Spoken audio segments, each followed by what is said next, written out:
Parliament is back and already the knives are out this morning. A moment ago, the Federal Treasurer costed the Coalition's recent free lunch announcement at anywhere between $1.6 and $10 billion. Joining us live now in Canberra is the Shadow Treasurer Angus Taylor. Angus, thanks for your time today. So are these numbers accurate? Oh, they're absolute nonsense. We always hear nonsense from this Treasurer. And this is complete nonsense. As we've said before, we've had this policy costed by the Parliamentary Budget Office. It's under $250 million. We'll put out the detailed costings in advance of the next election, but it's nothing like what he's talking about. But can I say here, Pete, this is an egregious politicisation of the public service to get the Treasury to do this analysis.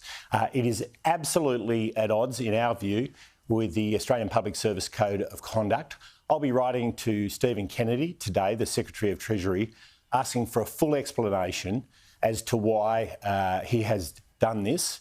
And it is clear that Labor's 36,000 additional public servants is at least partly about the politicisation of the public service and using them to attack in pure political terms the opposition. This is not what a public service is for, but this is how the public service is being used by a bad Labor government that is more focused on politics than it is on beating the cost of living crisis, the standard of living crisis that has been engineered by this Treasurer who is out of his depth and out of touch.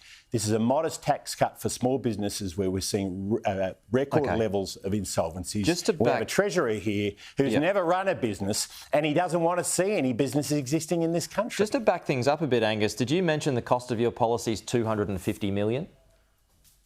I said it was under $250 million. We've said before, we've had it costed. We've worked closely with the Parliamentary Budget Office. It's nothing like what the Treasurer is saying.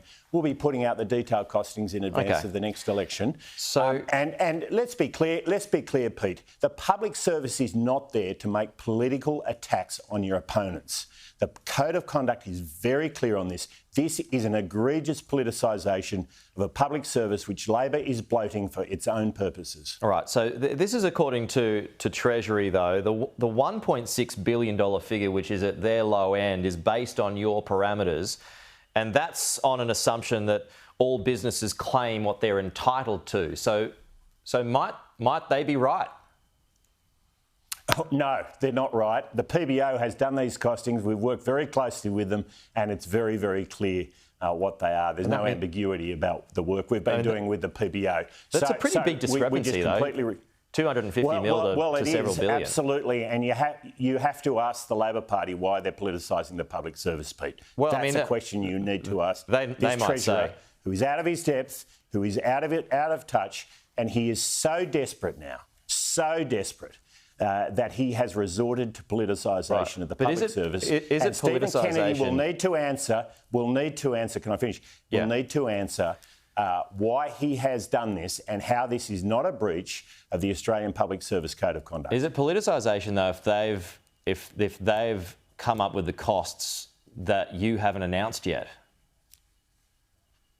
Well, we've worked very closely with the Parliamentary Budget Office, and Treasury is able to see that. So there's no ambiguity about this, Pete. We've got a Treasury here who is politicising the public service. That's why he needs to add 36,000 public servants, because he, frankly, is on a mission to turn the public service into an arm of the Labor Party. I mean, this is absolutely outrageous stuff. From a Treasurer, he is losing the economic debate because Australians have said Labor has not delivered what they promised they were going to deliver. They promised cheaper electricity. They promised lower cost of mortgages. They promised a lower cost of living. And they've seen the exact opposite. He's out of his depth. He's out of touch. He's never run a business.